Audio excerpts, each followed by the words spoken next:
Good morning, everyone. Thank you for joining us here today in this virtual space. Um, we are gathered here we're joined here by all of the plaintiffs in the NM Laws plaintiff group to provide an important announcement regarding the Atencio versus the state of New Mexico lawsuit, as we have been dismayed by the recent court decision from the New Mexico Appellate Court to dismiss our case, which continues to ignore the voices of the plaintiffs who are going to be represented here today, and also comprise of those from Indigenous, frontline, and youth communities. We believe in the protection of Mother Earth and the livelihood of future generations of all New Mexicans. And we believe that livelihood and future well-being is at stake by the impacts of oil and gas extraction. New Mexico Laws, or New Mexico Land, Air, Water, and the Sacred, is a group of Indigenous frontline and youth and environmental organizations, as well as community members who are taking bold and unprecedented legal action to demand that the state of New Mexico live up to its constitutional duty to the pollution control clause and to protect the fundamental rights of New Mexicans, and also to guarantee equal protections under that law. My name is Julia Bernal. I'm the executive director of Pueblo Action Alliance, and I'm from Sandia, Pueblo. Pueblo Action Alliance, as well as myself, are plaintiffs in the Atencio versus the state of New Mexico litigation. In our work at Pueblo Action Alliance, we have challenged the state's role in resource extraction, especially in the San Juan Basin, which holds one of our sacred sites, Chaco Canyon, which is a World UNESCO Heritage Site that was left to us by our ancestors and a relic of our Pueblo ancestral history. Aligned with the cosmos, Chaco continues to hold important significance for the contemporary living culture of Indigenous people who still actively interact with our sacred sites, both for our own enjoyment and to maintain our spirituality. We have joined this lawsuit to ensure that our voices as tribal community members are heard, and that our presence as original peoples of this land continue to guide land and water management practices.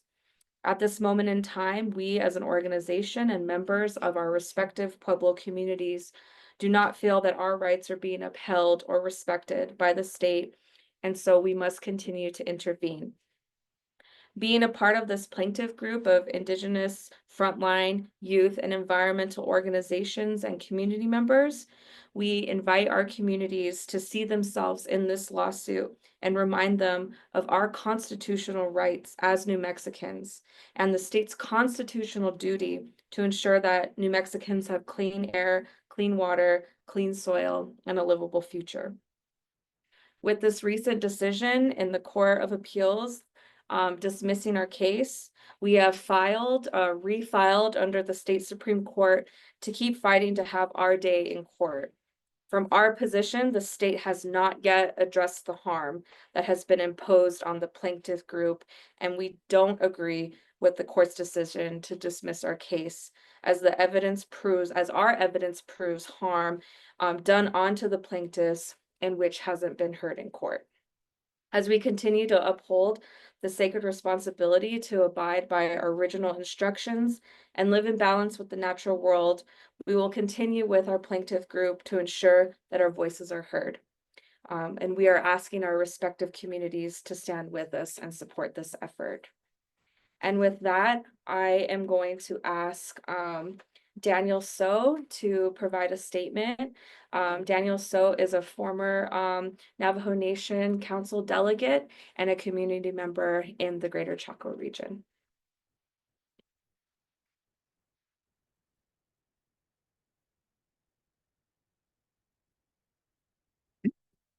Ja, to say, should they send you in slow? Dan is het gechini, was is chin, gesni, dat is chedo, na hopani, dat is een al. Ken je chini, shadal chin. Ado, not nail gene this Chiahola. Good morning to all the viewers on this call.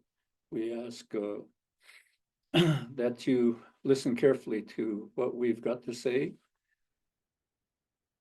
as the New Mexico Court of Appeals did not listen to what we had to say. They just read the paperwork. My name is Daniel So, and I'm of the Cliff Dweller clan, born for the red forehead, gray streak across. And I grew up in Torreon, New Mexico, in the Torreon chapter area. I have shares of allotments in the counselor chapter area, where there are wells that basically have polluted the air, spilled water onto the land, and there is a complete disregard for the aspects of protecting Mother Earth.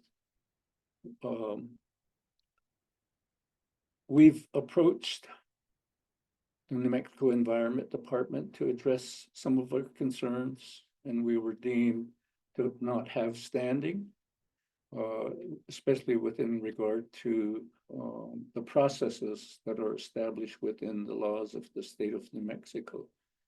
We've also filed complaints regarding the use of fresh water in the fracking process.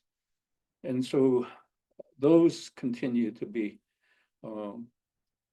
unheeded, continued use of the fresh water in the fracking processes. We've also approached the state of New Mexico legislature. In 1 year, our proposed legislations were not even heard. And then in this past legislative session, our sponsor introduced 3 bills and only 1 was heard. We made it to 2.5 committees, but the 3rd committee wouldn't, the chair wouldn't even put it on the agenda, or wouldn't even stage a hearing. So in that aspect, our voices were silenced again. So as we move on,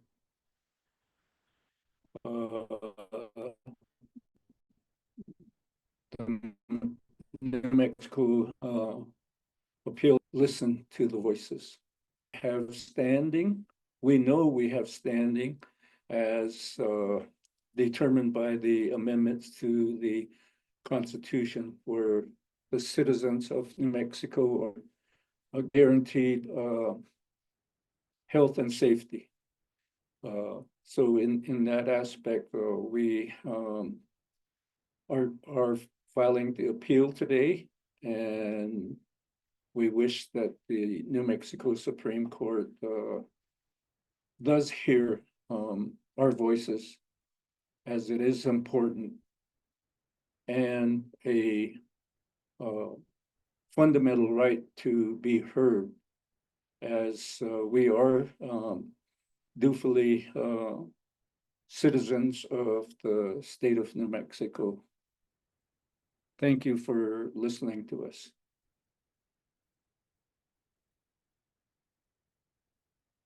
Thank you, Daniel. Next, we are going to hear from Mario Atencio, a community member of Torreon chapter.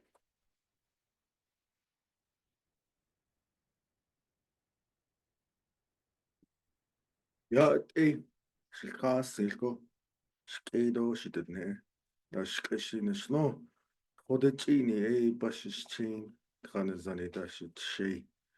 아시치에 다시 날은 네 나넬 진 아이스 케다 케이스테 에니스 날레 케네 블레가네스 네즈 아사 안 월예 아도 아이스 시케 홀롱 또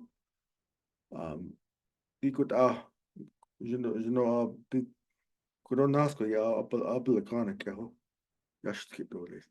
Name is Mario Atencio. I'm from Torreon, New Mexico. And my family is from Torreon, but my dad's family is from Counselors, New Mexico. The lands there have been contaminated. Every year, oil and gas industry pollutes the secret lands of the greater Chaco landscape. My family's land has been contaminated by toxic liquid waste and oil and gas. And right now, the legislature has shown that it values the fossil fuel industry over its obligation to protect our environmental health and heritage. Now, by filing this appeal, it's the Supreme Court's chance to ensure that our Constitution has meaning, as my grandfather, Daniel So, really pointed out, and Julius pointed out. So today marks a very serious moment for the health and safety for the people. So with that, we really want to mark this and know that this process is led by the Indigenous people, the Ne and our Pueblo relatives. In this case, so thank you for this time.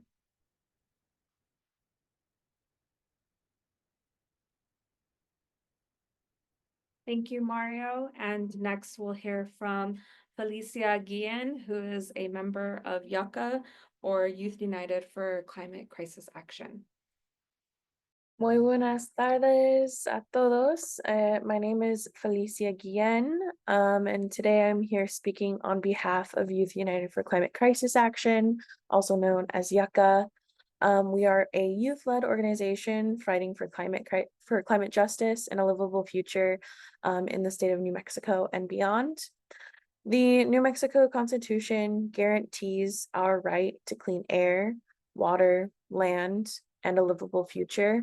But right now, those rights are being violated. Oil and gas corporations are polluting our communities with impunity, and the state is letting them, prioritizing profit over people and extraction over our very existence. And so that's why we're appealing our case to the New Mexico Supreme Court. As young people, we recognize that our future is directly tied to the health of our environment, and we deserve a future where we can breathe clean air, drink clean water, and thrive on our traditional homelands. We're not just fighting for climate change, we're ultimately fighting for a system that tells young people, Indigenous communities, and frontline families that our lives are disposable. But we refuse to accept that. This appeal is our demand that the courts do their job, to uphold the law and defend our rights. The pollution control clause isn't symbolic, it's a promise, and it's time that the state was held accountable to that promise. And so we're appealing to the Supreme Court because the appellate court got it wrong. Our lawsuit is not just a political statement, it's a constitutional demand. The New Mexico Constitution includes a pollution control clause that requires the state to protect our air, land, water, and health. This clause isn't optional, it's enforceable, and right now it's being violated. The state of New Mexico is allowing oil and gas extraction to poison our communities, deplete our water, and endanger our future. In 2019 alone, oil production used over 14 billion gallons of fresh water, water that could have sustained more than 278,000 households. The industry is operating without proper environmental regulation, and frontline communities, including Indigenous and rural youth, are paying the price with their health and their lives. The Court of Appeals dismissed our claims by prioritizing economic benefits over constitutional rights. But rights are not conditional. The Constitution doesn't say protect clean air and water unless there's profit to be made. Our generation refuses to let our futures be sacrificed. And so we're holding the state accountable, not just for climate negligence, but for constitutional betrayal. We are not asking for favors, we are demanding justice, and we will continue fighting until every New Mexican, especially the most impacted, can live free from pollution, protected by the law, and a future that is livable, just, and rightly ours. Thank you so much.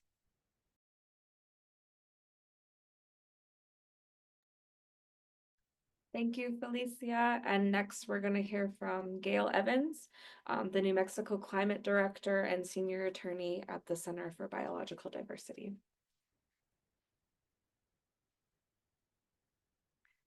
Good morning. Our appeal to the state Supreme Court is based on our conviction that our state constitution is strong, that it provides strong protections from the harms of the oil and gas industry, and that these protections are enforceable by the court. We believe that the Court of Appeals decision is wrong, and that the trial court's decision, which allowed us to proceed with our case, was the correct decision, and that the Court of Appeals wrongly reversed that decision. If this Court of Appeals decision is allowed to stand, it means that our state leaders will be allowed to continue to abdicate their responsibility to control the pollution of the oil and gas industry. Right now in our state leaders, our state government has authorized over 70,000 oil and gas production sites across our state. These have all been authorized without any consideration for our health or our environment. This has resulted in air quality in our state, in the regions of the state that are heavy oil and gas producing areas. These regions' air quality is not healthy, it's not safe, and it doesn't even comply with basic health quality standards. The state has allowed this to occur, and this is an abdication of the constitutional duty. Our state has also allowed the industry to spill millions of gallons of toxic liquid waste onto our land and into our water. Again, this is an abdication of its constitutional duty. Our state has allowed operators to leave their inactive wells, meaning production sites that are no longer even producing oil and gas. These wells have been allowed to sit, thousands of them, across our state and continue to emit and leak methane and continue to pose risks to our health and our safety. So our state hasn't even made the industry clean up its mess. Our state also allows the industry to use our fresh water instead of requiring the state to reuse its liquid waste when it's fracking. These are all abdications of a constitutional duty, a duty that New Mexicans called for when New Mexicans voted to amend our Constitution 50 years ago. So we added a pollution control clause to our Constitution. Most states don't have any type of environmental or pollution control clause in its constitution. We do, and yet in our state, we have this oil and gas pollution crisis. Again, showing that our state is not fulfilling its duty to control pollution and protect our beautiful and healthful environment. We believe the Court of Appeals simply got it wrong by saying that this clause is unenforceable, and by saying essentially that the legislature can do what it likes, that it can choose to put oil and gas money over the protection of our health and our environment. We are hopeful that our state Supreme Court will step in and that our state Supreme Court will ensure that our Constitution means what it says, and that our Constitution is enforceable, and that our Constitution provides us protections and rights when it comes to controlling oil and gas pollution and protecting our health and our environment. Thank you.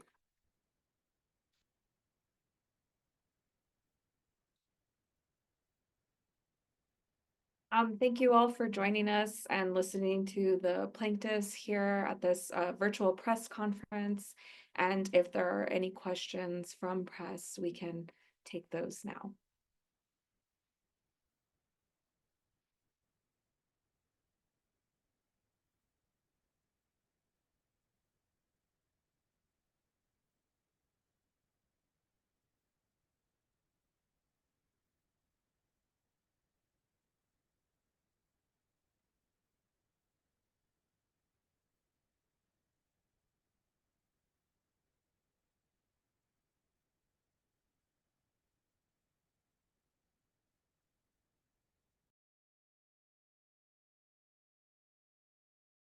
audio come through. Okay.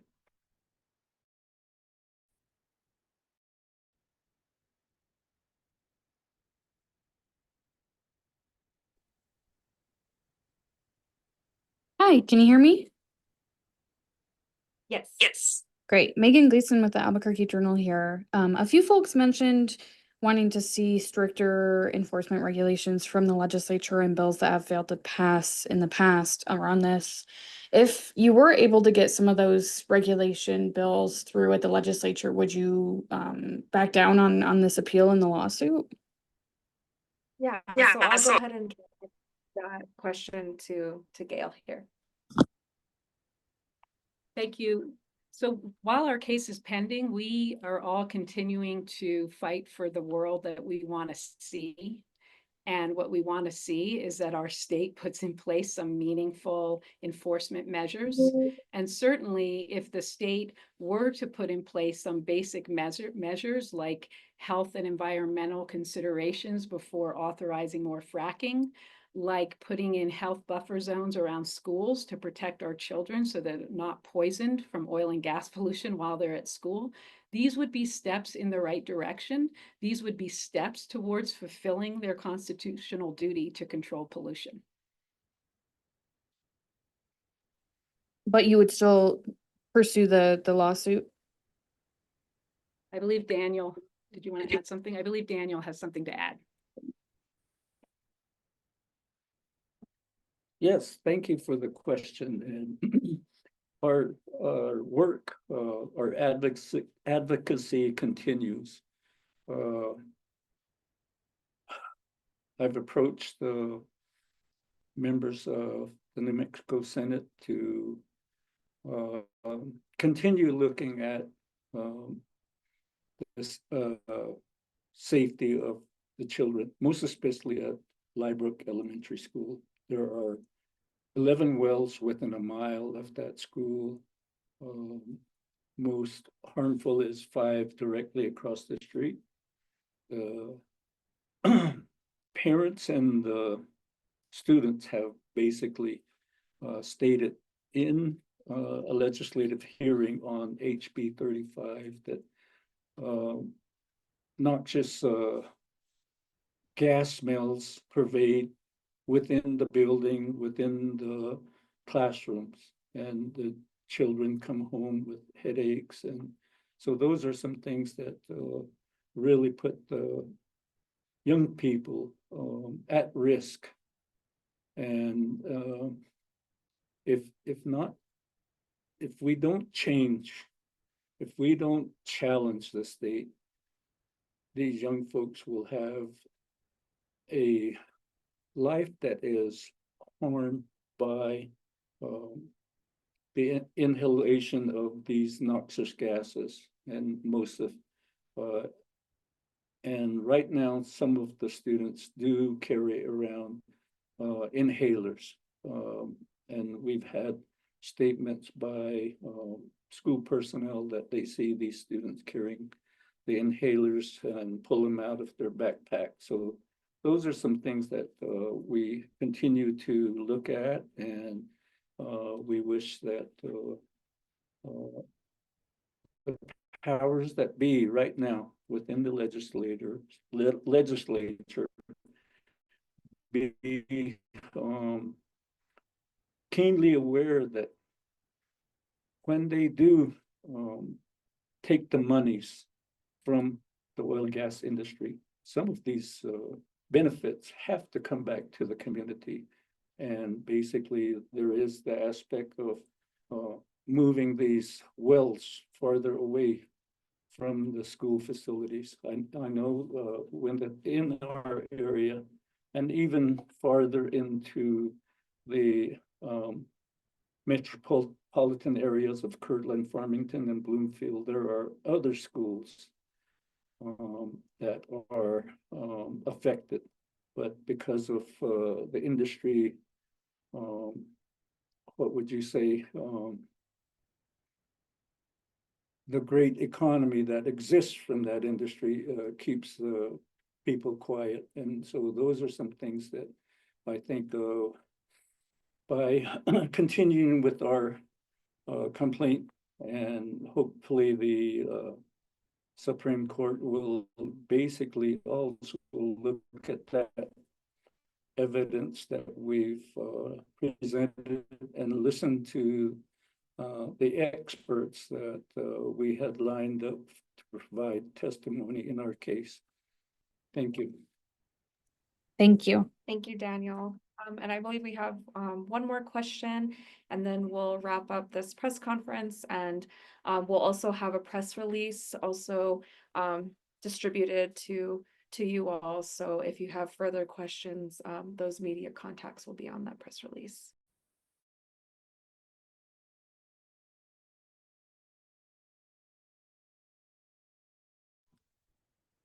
So are there any more questions while we still have a bit more time here?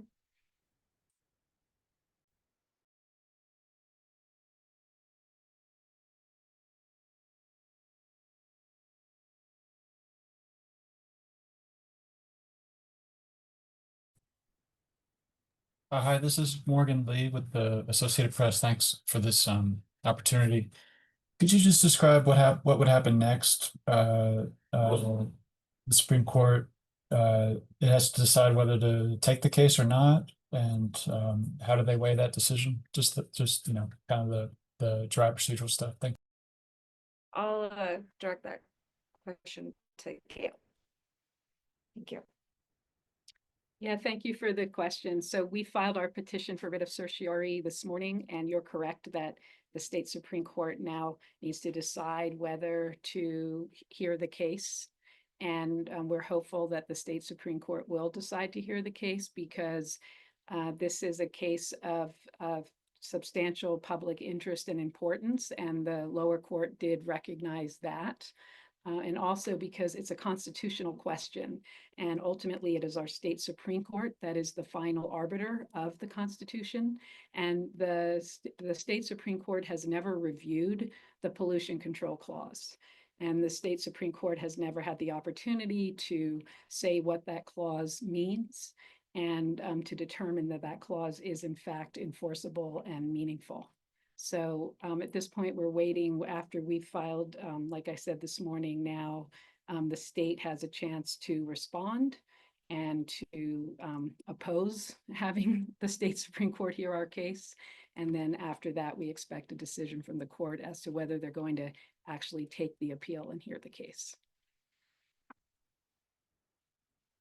Okay, thank you, Gail, and thank you all for joining us on this virtual platform to hear from our plaintiff groups. And with that, we'll close out. And again, we'll be distributing a press release. So if you want to get in contact with other plaintiffs, those media contacts will be available. So thank you.